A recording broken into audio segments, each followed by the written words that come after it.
সাল্লাল্লাহু আলাইহি ওয়াসাল্লাম বলেন আফজালুস সিয়াম বা'দা রমাযান শাহরুল্লাহি মুহাররম। আল্লাহ হাবিবের কাছে রমজানের পরে, মাহে রমজানের রোজার পরে সবথেকে আফজাল, সবথেকে উত্তম, রাসূলের কাছে পছন্দ সে রোজাটাই কোন রোজা? আফজালুস সিয়াম বা'দা রমাযান শাহরুল্লাহি মুহাররম। কিসের রোজা? মুহাররম। আল্লাহ নবী সাল্লাল্লাহু আলাইহি ওয়াসাল্লাম বলেন যে ব্যক্তি আল্লাহ রাসূলের কাছে সবথেকে প্রিয় হলো রমজান মাসের পরে মুহররম মাসের রোজা রাসূলের কাছে সবথেকে বেশি প্রিয়। তাই আমরা যে এই মাসে রোজা রাখতে পেরেছি, তাহলে এর জন্য কি আমরা সৌভাগ্যবান না দুর্ভাগ্যবান? সৌভাগ্যবান। আমরা একবার শুকরিয়া আদায় করি, আল্লাহ পাক আমাদের মতো এই নগণ্য ছোট ছোট বাচ্চা তোমাদেরকে রোজা রাখার তৌফিক দান করে দেন। এই জন্য আল্লাহর কাছে একবার শুকরিয়া আদায় করি, প্রত্যেক বলি আলহামদুলিল্লাহ। আলহামদুলিল্লাহ। আমরা খুশি তো? ইনশাআল্লাহ। কষ্ট তো হবে, একটু কষ্ট না হলে কেমন পাশে কি সম্পন্ন হওয়া যায়? একটু কষ্ট হবে। তোমরা এই যে কষ্ট করে যাচ্ছে ভোর থেকে 15 ঘন্টা 16 ঘন্টা রোজা, কষ্ট তো হবেই। কষ্ট করলেই তবে কিন্তু বছরে সব হবে, আর যদি কষ্ট না করে হবে, কষ্ট তো হবেই, স্বাভাবিক তো হবেই। তাহলে আমরা আল্লাহ পাকের কাছে শুকরিয়া আদায় করি যে আল্লাহ পাক আমাদের মতো একজন বান্দা বান্দীকে, যে আমাদের মতো ছোট্ট ছোট্ট মাসুম বাচ্চাদেরকে আমরা মহান করে রাখতে পেরেছি, কিন্তু আমরা ভাগ্যবান, তাই তো? শুকরিয়া করি আলহামদুলিল্লাহ। তাহলে দুটি যে হাদিস পড়ে পরিবেশন করলাম, প্রথম হাদিসটা হলো কি, কোন ব্যক্তি যদি মুহররমের আশুরার যদি রোজা রাখে তার আমল নামায় 2 বছরের সওয়াব লিখে দেওয়া হবে। এবং আল্লাহ রাসূল বলেছেন আমার কাছে সবথেকে প্রিয় হলো রমজান মাসের পরে সবথেকে ফজিলতপূর্ণ এবং গুরুত্বপূর্ণ, আমার কাছে পছন্দনীয় রোজা হলো, সিয়াম হলো মুহররমের রোজা। মুহররমের মনে থাকবে তো ইনশাআল্লাহ। এই রোজাটা কোথেকে এলো? এই রোজাটা আল্লাহ রাসূল করিম সাল্লাল্লাহু আলাইহি ওয়াসাল্লাম যখন আল্লাহ রাসূল করিম সাল্লাল্লাহু আলাইহি ওয়াসাল্লামের কাছে যখন মাহে রমজানের রোজা যখন ফরজ হয়নি, তখন কিন্তু আল্লাহর হাবিবের কাছে এবং যত নবীরা এসেছিলেন সমস্ত নবীদের কাছে এই মুহররমের রোজাটা কি ফরজ ছিল? কি ছিল? ফরজ ছিল। কিন্তু আল্লাহ রাসূল করিম সাল্লাল্লাহু আলাইহি ওয়াসাল্লামের কাছে যখন মাহে রমজানের রোজা এসে গেল, তখন ওই রোজাটা কি হয়ে গেল?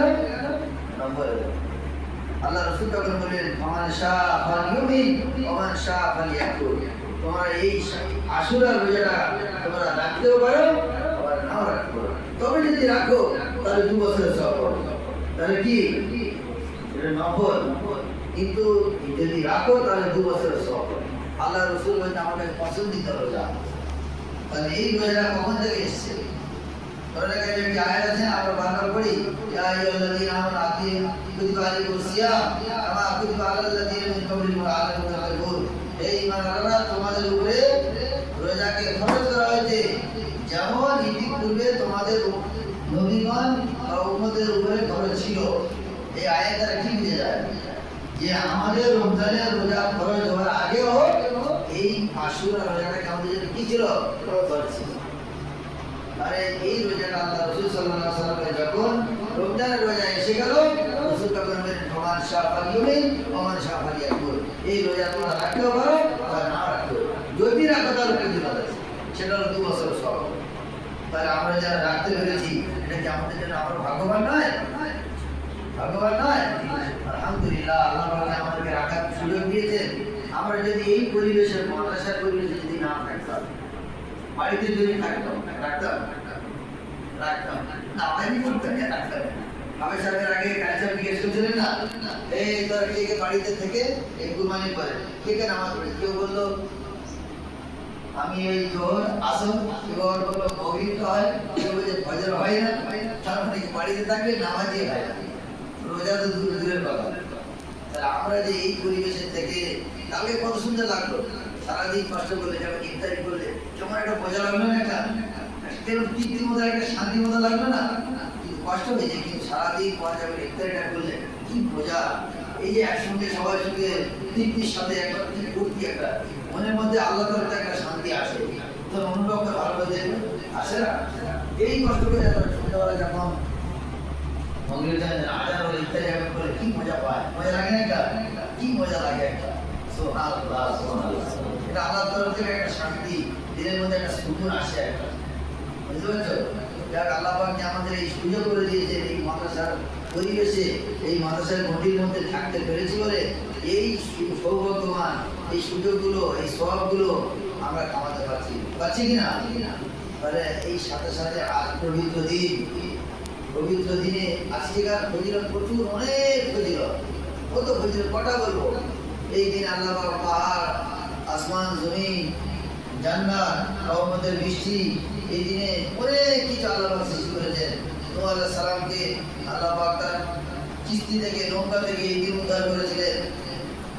ইউনূস আলাইহিস সালাম মাছের পেট থেকে এই দিন উদ্ধার করা হয়েছে। ইব্রাহিম আলাইহিস সালাম নমরুদের আগুন থেকে এই দিন উদ্ধার পেয়েছে।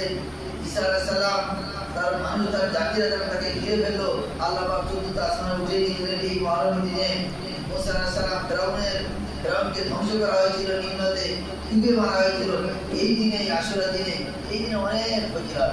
তারপরে আবার এসছে কি আল্লাহ রাসূল করিম সাল্লাল্লাহু আলাইহি ওয়াসাল্লাম 2000 পর 53 হিজরিতে কারবালার ঘটনা। ইমাম হোসেনকে ইজিপ্ট বাহিনী, মুশরিক, কাফের, নাস্তিক, আল্লাহ রাসূলের আওলাদ ইমাম হোসেনকে কারবালার জমিনে নির্মমভাবে হত্যা করা হয়েছিল। কি করা হয়েছিল? আল্লাহ রাসূল করিম সাল্লাল্লাহু আলাইহি ওয়াসাল্লামের কলিজার টুকরা ইমাম হোসেনকে শহীদ করা হয়েছিল। এই দিন বুঝতে পারছো? শুধু এই দিনে কারবালা হয়নি, কারবালার পিছনেও অনেক ইতিহাসের মধ্যে জড়িয়ে আছে। যাই হোক, আজ পবিত্র দিন আমরা জোহরের পর থেকে তেলাওয়াত করলাম, নামাজ শরীফ পড়লাম, কোরআন কারীম তেলাওয়াত করেছি, কিছু আলোচনা করা হয়েছে। সব কিছু আমরা কি করবো? আমাদের পিতামাতা যারা চলে গেছে, তামা উম্মতের জন্য তাদের কি করবো? এই সওয়াবগুলো তার মধ্যে পৌঁছে দেবো। সব থেকে সব কিছু আমরা দিল খুলে আল্লাহ রাসূলের আওলাদ ইমাম হুসাইন রাদিয়াল্লাহু তাআলা আনহুর মাকামের যেন উচ্চ মর্যাদা আল্লাহ পাক দান করে, তার মর্যাদা আরো বুলন্দ করে, সেই জন্য তার কবরে যেন আল্লাহ পাক তার জান্নাতুল ফিরদাউস নসিব করে এবং তার মর্যাদা আল্লাহ পাক আরো বাড়িয়ে দেয়। সেই জন্য আমরা দোয়া করব। প্রতিদিন চুরি করে আর যে চুরি সাক্ষী দেয় আর যে চোরকে সমর্থন করে, সব থেকে একই ব্যক্তি। একজন কি করলো? অন্যায় করছে, অন্যায় করার পরে একজন দেখছে, দেখে চুপ করে আছে, তার মানে যে অন্যায় করলো আর যে সমর্থন করলো সে একই তো গুণাগার হলো না? হ্যাঁ, গুণাগার হলো না? তাহলে তোমরা যে এই যে ওরা ঢোল বাজাচ্ছে, গুনগুন করছে, এই যে গুনগুন ঢোল বাজাচ্ছে, আর তোমরা দেখতে তারা তো গুণা করছে। আল্লাহ রাসূল সাল্লাল্লাহু আলাইহি ওয়াসাল্লাম হাদিস আছে, বড় হাদিস, খুব কঠিন হাদিস, শোনো। যেখানে ঢোল, তামাশা, গান, বাজনা যেখানে হয় সেখানে শয়তান থাকে এবং আল্লাহর লানত থাকে।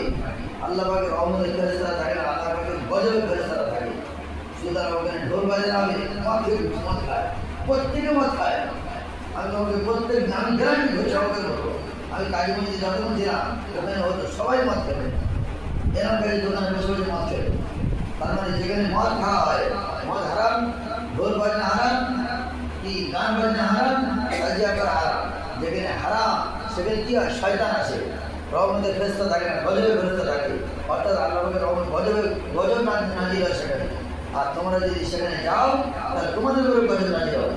তোমরা কি চাও আমাদের উপরে গজব নাজিল হবে? তোমরা কি চাও? না। আরে মুখ খুলে না, তোমরা কি চাও? না। তাহলে ওখানে শয়তান থাকে, ওখানে রহমতের ফেরেশতা থাকে না, গজবের ফেরেশতা থাকে। আর আল্লাহ পাকের রহমতের ফেরেশতারা তাকে লানত দিয়ে থাকে, এই বলতে থাকে ওদের উপরে আল্লাহ আযাব আসুক, ওদের উপরে গজব আসুক, ওরা ধ্বংস হয়ে যাক, ওরা ধূলিসাৎ হয়ে যাক, ওরা বরবাদ হয়ে যাক। তোমরা কি বরবাদ হতে চাও? ওই জন্য আমাদের উচিত চোরের সঙ্গে থাকা দরকার নেই, চোরকে সঙ্গে থাকা, চোরকে সাপোর্ট করা সব একই সমর্থন। ওই জন্য আমরা কি করবো? ওইসব জায়গায়, গজবের জায়গায় আমরা যাবো না, যাবো না, একদম যাবো না। ইনশাআল্লাহ যাবো, ইনশাআল্লাহ। ওখানে গেলে আমাদের উপরে লানত আসবে, আল্লাহ পাকে অভিশপ্ত হবো আমরা। আমাদের উপরে আল্লাহ পাক যদি আমাদের কাছে মুখ ফিরে নেয়, তাহলে আল্লাহ পাক যদি রহমত যদি না পায়, আমরা পড়াশোনা করতে পারবো না, আমাদের পড়াশোনাই তো করতে পারবো না। ওই জন্য আমি তোমাকে বারবার এর আগেও বলেছি, বাবু তোমাদের যাদের মাথায় পড়া ঢোকে না, আল্লাহর কাছে চাও, দুর্গা নাফল নামাজ পড়ে আল্লাহ আমার মাথায় পড়া ঢুকছে না, আল্লাহ আমার হাতের লাগা ভালো না, আমি পড়া করলে আমি ভুলে যাই, আল্লাহ আমি ঠিক ওস্তাদে করেও যাই, ওস্তাদের কাছে ভুলে যাই। এও তো সমস্যা হতো না। এগুলো আল্লাহর কাছে বলো। আজকে পবিত্র দিন, আশুরার দিন, আজকে কত মূল্যবান দিন, আশুরার দিন। আজকে দিন আল্লাহর কাছে কাঁদো, বেশি বেশি করে কাঁদো। আল্লাহ, আমি আমার আব্বা মা অনেক কষ্ট করে আমাকে পড়াচ্ছে, গরিব, অনেক কষ্ট করে পড়াচ্ছে। আমি এসছি অনেক দূর থেকে, বড় আশা নিয়ে এসেছি। আল্লাহ তোমার কাছে চাচালা আমি হাফেজ কোরআন হাফেজ করবো। আল্লাহ আমার ব্রেনকে খুলে দাও, আল্লাহ আমার বুদ্ধি খুলে দাও, আমার দিলকে সাফ করে দাও, আমার গুণাগুলো মাফ করে দাও। এরকম চাইতে পারবো তো ইনশাল্লাহ। ইনশাআল্লাহ। ওস্তাদের থেকে বড় আলেম হবো ইনশাল্লাহ, এর থেকে বড় মসজিদ ইমামতি করবো ইনশাল্লাহ। এরকম কি আশা হয় না? এরকম হিংসা করে মনে করতে, হিংসা যায়, বুঝেছো? কোরআন এবং হাদিসের জন্য, ইবাদতের জন্য হিংসা যায়। কিন্তু অন্যদিকে ওকে 12টা বাজাবো, 13টা বাজাবো, এরকম কিন্তু হিংসা যায় না। ও এক পারা করে সবক দিচ্ছে, মাসে এক পারা করছে, আমি 2 বার করবো। ও হাফ পারা করে সবক পারা দিচ্ছে, আমি 1 পারা করে সবক। ও 1 পৃষ্ঠা করে সবক দিচ্ছে, আমি 1.5 পৃষ্ঠা দেবো। এরা হিংসা করা দরকার নেই, বুঝেছ? এরা হিংসা করা, মানুষরা জিজ্ঞেস করে ব্যবসাকে মাদ্রাসা হলো হিংসা হতো। তোমরা এখন সেই মেজাজটা তোমাদের মধ্যে আসছে না।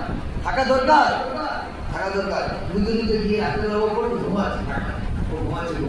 আমি চুপ করে গিয়ে ও চুপ করে মসজিদে এখন তারপরের দিন ও দেবে হাফ পারা, এই হাফ পৃষ্ঠা সবক, আমি 1 পৃষ্ঠা দেবো। আর মনে মনে হাসবো। কি করবো? মনে মনে হাসবো। আরে মনে দিকে বলেন আমি দিয়ে দিচ্ছি, বুঝেছো? মনে মনে হাসতে হবে, মনের ভিতরে যেন একটা খুশি দিল, হাফ পৃষ্ঠা দিই, আমি 1 পৃষ্ঠা দিই। হ্যাঁ, ফুর্তি থাকা দরকার। আমি যদি জিজ্ঞেস করো, মনে মনে আনন্দ করে, ও পৃষ্ঠা দিয়ে হাফ পৃষ্ঠা দিন, আমি 1 পৃষ্ঠা দিই। বিশাল মজা রে, কম্পিটিশন বিশাল মজা পাবে। তাহলে আজকে তোমরা পড়া শিক্ষা পেলে, আজকের ফজিলত বললাম 2 বছরের সব পাবে। রসুলের কাছে সব থেকে প্রিয় মহারম রোজা। আজ পবিত্র দিন, আশুরা দিন। আমরা তাজিয়া, আমরা কোনো গান বাজনা, ঢোল, মদ, এইসব কোনো আসরে আমরা যাবো না। প্রত্যেকে ওয়াদা করবো ইনশাআল্লাহ, ইনশাআল্লাহ, ওদিন যাবো না ইনশাআল্লাহ, ইনশাআল্লাহ। বেশি বেশি করে আল্লাহর কাছে আপনি দোয়া চাইবো। কি চাইবো? দোয়া চাইবো, আল্লাহ আমার ব্রেন খুলে দাও। আল্লাহ আমার পড়া হচ্ছে না, খালি এই নুরানি কাজটা আগামী 6 মাস ধরে ঘষছি, হচ্ছে না আমাদের। আমার এই 2 পারা জায়গা 3 পারা করতে পারছি না, আল্লাহ হচ্ছে না। আল্লাহর কাছে বলবে, কাকে বলবে? কোনো লজ্জা নেই, কোনো শরম নেই। কাকে বলবে? আমার রিজিকের মালিককে, আমার হায়াতের মালিককে, আমার মৌতের মালিককে, আল্লাহ। সব কিছুর মালিক হচ্ছে আল্লাহ। তাহলে এই আল্লাহ, তোমার কাছে তো কোনো কিছু কমি নাই। তোমার কাছে কি কমি আছে? তুমি যদি দাও, তোমার কাছে কৈফিয়ত কেউ যাবে না। তাহলে আল্লাহর কাছে আমরা চাইবো ইনশাআল্লাহ, ইনশাআল্লাহ। কালী সাহেব তোমাদের জন্য দোয়া করবে ইনশাআল্লাহ। সকলে মিলে একদম আজিজ এবং ইতমিনানের সাথে দোয়া করবে ইনশাআল্লাহ, ইনশাআল্লাহ। আল্লাহ পাক ডাকি বললাম সকলকে, আমার আপনার সকলকে আমার দ্বারা তৌফিক দান করুন। আল্লাহুম্মা